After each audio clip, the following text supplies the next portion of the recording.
నమస్తే, నేను మీ మధు. రీసెంట్ గానే ప్రభాస్ ఫ్యాన్స్ కి విందొచ్చేలాగా రాజసాబ్ అయితే రిలీజ్ అయింది. ఇప్పుడు పండగ సందర్భంగా అంటే సంక్రాంతి పండగ సందర్భంగా మనశంకర వరప్రసాద్ కూడా రిలీజ్ కాబోతుంది. అయితే ఇక్కడ చూసుకుంటే తెలంగాణ, ఆంధ్రప్రదేశ్ లో టికెట్ల పెరుగుదలకు మనశంకర వరప్రసాద్ కి పర్మిషన్స్ ఇచ్చినట్టయితే తెలుస్తుంది. మరి ఈ ఎఫెక్ట్ రాజసాబ్ మీద ఏ మేరకు పడబోతుంది అనేది ఇప్పుడు మనం తెలుసుకుందాం. ప్రస్తుతం మనతో పాటు ఉన్నారు సీనియర్ జర్నలిస్ట్ సిఎస్ రావు గారు. వారిని అడిగి మరిన్ని విషయాలను తెలుసుకుందాం. నమస్కారం సార్. సార్, ఇక చూసుకుంటే రాజసాబ్ సినిమా మీద మనశంకర్ వరప్రసాద్ సినిమా ఎఫెక్ట్ పడే ఛాన్సెస్ ఎక్కువగా కనిపిస్తున్నాయని వార్తలు అయితే వస్తున్నాయి. అయితే బెనిఫిట్ షోస్ కి టికెట్లు పెంచుకోవడానికి అయితే రెండు ప్రభుత్వాలు పర్మిషన్ ఇవ్వడం జరిగింది. మరి దీన్ని ఎలా తీసుకోవాలి? మరి ఏ సినిమా ఎఫెక్ట్ ఏ సినిమా మీద పడబోతుంది అంటారు? ఇప్పుడు సినిమా రిలీజ్, ప్రీమియర్ షోస్ వీటి మీద టికెట్స్ పెంచుకునే దాని మీద క్లారిటీ రావట్లేదు. ఎక్కడి నుంచి అంటే హరిహర వీరమ్మల దగ్గర నుంచి రావట్లేదు. రీసెంట్గా తాండవం సినిమా బాలయ్యది విడుదలైంది. ఆ సినిమాకి లాస్ట్ మినిట్లో కోర్టు వెళ్ళటం, వాయిదా పట్టడం, తర్వాత ప్రీమియర్ షోస్కి అనుమతి ఇవ్వకపోవటం, తర్వాత మళ్ళీ ఇవ్వటం, ఇట్లా కన్ఫ్యూజన్ అనమాట. టికెట్లు రేటు పెంచుకునే దానికి అనుమతి ఇవ్వటం, మళ్ళీ క్యాన్సిల్ చేయటం, ఇలా ఉన్నాయి. అలాగే రాజాసాబ్ వచ్చింది. 8వ తారీఖు ప్రీమియర్ షోస్ అన్నారు. 9వ తారీఖు నుంచి రెగ్యులర్గా షోస్. అయితే 8వ తారీఖు ప్రీమియర్ షోస్కి అనుమతి ఇచ్చారు. మన ఆఫీస్లో వాళ్ళు కూడా వెళ్ళారు. కానీ ఈ షోస్ని లేదంటే టికెట్స్ ధరని ఆపేయాలని చెప్పేసి లంచ్ మోషన్ పిటిషన్ వేశారు తెలంగాణ హైకోర్టులో. లంచ్ మోషన్ పిటిషన్ వేస్తే హైకోర్టు ఏం చెప్పింది? మీరు టికెట్స్ ధరను పెంచడానికి లేదు అని చెప్పింది. కానీ ఇప్పుడు మళ్ళా తెలంగాణ ప్రభుత్వం ఇప్పుడు ఇది చిరంజీవి నటించినటువంటి మనశంకర వరప్రసాద్ సినిమాకి ప్రీమియర్ షోస్కి అనుమతిస్తూ అలాగే టికెట్ల ధరలు పెంచుతూ గ్రీన్ సిగ్నల్ ఇచ్చిందని చెప్పి న్యూస్ వస్తుంది. గ్రీన్ సిగ్నల్ ఇచ్చింది అని చెప్పి వస్తుంది అంతే. జివో వచ్చిందా రాలేదు ఇంకా రాలా. ఒకవేళ జివో బయటకు వస్తే దీన్ని తీసుకెళ్ళి కోర్టులో వేసే అవకాశం ఉంది. ఎందుకు? రాజాసాబ్ సినిమా సంబంధించి లంచ్ మోషన్ పిటిషన్లో వాద ప్రతివాదన జరిగినప్పుడు మీరు పెంచడానికి లేదని చెప్పి ఇచ్చింది. సో కాబట్టి దాన్ని ఇప్పుడు రాజాసాబ్కి ఆపిన వాళ్ళు దీన్ని కూడా ఆపండి అని చెప్పి అంటారు కోర్టు. బహుశా నేను అనుకోవటం ఇవాళ శనివారం, రేపు ఆదివారం, ఈ 2 రోజులు అయితే కోర్టు ఉండదు. వీళ్ళు ఒకవేళ కోర్టుకి వెళ్తే సోమవారం వెళ్ళాల్సి ఉంటుంది. సో సినిమా 11వ తారీఖు అంటే ఇప్పుడు రేపు అంతే కదా. రేపు 8 గంటల నుంచి 10 గంటల మధ్యలో మీరు ప్రీమియం షో వేసుకోండి అని చెప్పి తెలంగాణ ప్రభుత్వం గ్రీన్ సిగ్నల్ ఇచ్చినట్టు న్యూస్. అంటే కోర్టుకు కూడా వెళ్ళే అవకాశం ఉండకపోవచ్చు. లేదంటే ప్రత్యేకమైనటువంటి కారణాలు చూపించి వెళ్తారా అని అంటే అంత సీరియస్గా తీసుకోకపోవచ్చేమో కోర్టు. ఒకవేళ సోమవారం దాకా ఉంటే మాత్రం ఖచ్చితంగా ఈ రాజాసాబ్కు సంబంధించినటువంటి తీర్పు ఏదైతే ఉందో దాన్ని చూపించి దీని మీద కూడా వెళ్ళే అవకాశం ఉంది. ఇప్పుడు తెలంగాణ కోర్టు అయితే మనశంకర్ వరప్రసాద్ కి పర్మిషన్స్ ఇచ్చినట్టు ఒక వార్తలు అయితే వస్తున్నాయి. సో ఇప్పుడు మనశంకర్ వరప్రసాద్ కి పర్మిషన్స్ ఇచ్చి రాజాసాబ్ కి ఇవ్వలేదు కదా సార్. మరి ఇప్పుడు ఫ్యాన్స్ మధ్య ఏమైనా వార్ జరిగే అవకాశం ఉందంటారా? ఫ్యాన్స్ మధ్య కన్నా కూడా ఇప్పుడు కోర్టు ఇంపార్టెంట్, లీగల్ ఇంపార్టెంట్, లేదా ప్రభుత్వం ఇంపార్టెంట్. ప్రభుత్వం ఇవ్వాలి. ఇప్పుడు ప్రభుత్వం ఇవ్వడానికి చిరంజీవి గారు అందరవాడు, పైగా కాంగ్రెస్ పార్టీ. ఇవాళ కూడా నాకు తెలిసినంత వరకు కాంగ్రెస్ పార్టీకి ఆయన ప్రాథమిక సభ్యత్వానికి రాజీనామా చేయలేదు. ఆయన రాజకీయాలు నాకు వద్దు అని అన్నా కానీ రాజకీయాలు మాత్రం ఆయన వదలట్లేదు. సినిమా డైలాగ్ కూడా ఉన్నట్టుంది. సో కాబట్టి ఆయన బేసిక్గా కాంగ్రెస్ పార్టీ ఇవాళ కూడా అఫీషియల్గా అయితే, ఎందుకంటే రాజీనామా చేయలేదు కాబట్టి. ఒకవేళ రాజీనామా చేస్తే అఫీషియల్గా అనౌన్స్ చేయలేదు కాబట్టి ఆయన కాంగ్రెస్ పార్టీ. ఇక్కడ ఉంది కాంగ్రెస్ పార్టీ అధికారంలో తెలంగాణలో.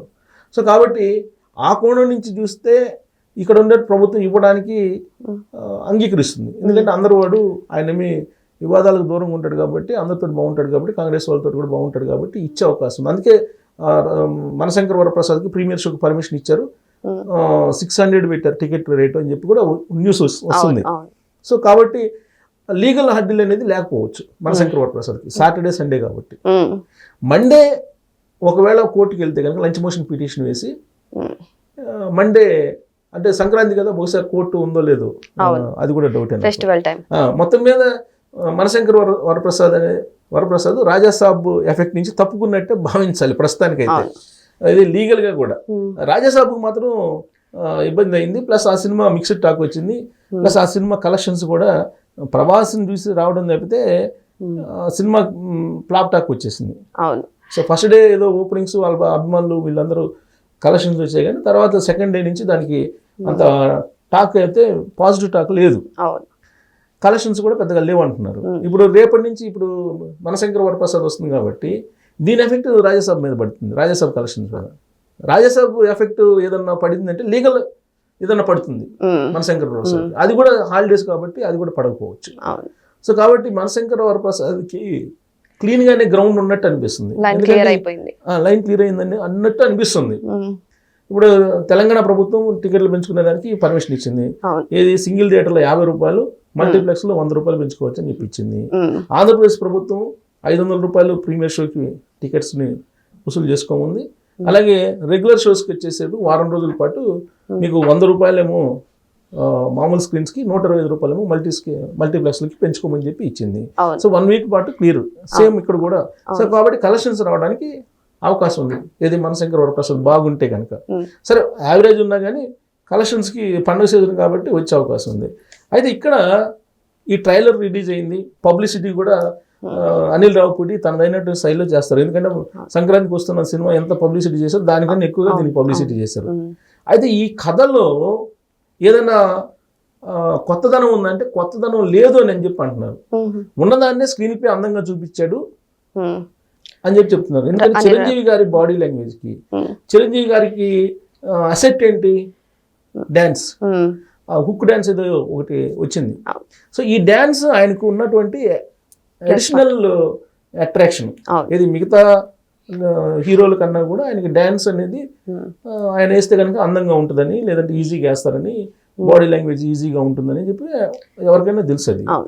సో ఆ అడ్వాంటేజ్ని మరింత అందంగా చూపించాడు ఈ సినిమాలో అనిల్ రావుపూడి అనేది ఒకటి వినిపిస్తుంది. అంటే కథ బలం లేకపోయినప్పటికీ కథనం అనేది బాగా తీసుకొచ్చారనేది చెప్తున్నారు. కానీ సార్ ఇక్కడ ఏంటంటే అనిల్ రావుపూడి గత 3-4 సినిమాల నుంచి చూస్తే హిట్ కొట్టుకుంటూ వచ్చారు అనిల్ రావుపూడి. కానీ ఇక్కడ చూస్తే మెగాస్టార్ గారు 150 సినిమా దగ్గర నుంచి చాలా ఫ్లాప్లే చూస్తూ వచ్చారు. మరి ఇప్పుడు వీరిద్దరి కాంబినేషన్ ఎలా సెట్ అవుతుందంటారు? ఇక్కడ ఒక సెంటిమెంట్ ఉంది టాలీవుడ్ లో సర్క్యులేట్ అవుతుంది సోషల్ మీడియాలో. ఏంటంటే వరుసగా హిట్లు కొట్టినటువంటి హీరోలు, కొరటాలు కానీ, లేదంటే శ్రీను వైట్ల కానీ, ఇంకా ఇంకో డైరెక్టర్. సో వీళ్ళు మొత్తం 3 డైరెక్టర్ పేర్లు చెప్తున్నారు. వరుసగా వీళ్ళు హ్యాట్రిక్ హిట్లు కొట్టారు. ఆ తర్వాత హ్యాట్రిక్ హిట్లు కొట్టినటువంటి వాళ్ళతో చిరంజీవి గారి సినిమా తీశారు, విశ్వంబర కానీ ఆ సినిమాలు తీశారు, అవేమో ఫ్లాప్ అయిపోయినాయి. సో కాబట్టి అనిల్ రావుపూడి ఆ సెంటిమెంట్ను ఒక దాన్ని చూసి కొంచెం ఆందోళన చెందుతున్నాడు అనేది టాలీవుడ్లో చెక్కలు కొడుతున్నటువంటి సోషల్ మీడియా న్యూస్ ఇది. అంటే ఇప్పుడు కూడా సినిమా రంగంలో సెంటిమెంట్ని బాగా నమ్ముతుంటారు, సెంటిమెంట్ని. ఇప్పుడు వరుసగా హిట్లు కొట్టినటువంటి వాళ్ళు చిరంజీవి గారితో సినిమా తీస్తే అది సక్సెస్ కాదు అనేటువంటి ఒక సెంటిమెంట్ తీసుకొచ్చారు. ఇప్పుడు ఆ సెంటిమెంట్ని ఇప్పుడు ఈయన అధిగమించాలి. ఏది అనిల్ రావు అది అధిగమిస్తే కనుక అప్పటి వరకు ఉన్నటువంటి సెంటిమెంట్ అనేది పోతుంది, లేదంటే ఆ సెంటిమెంట్ క్యారీ అయ్యే అవకాశం ఉంది. Thank you sir.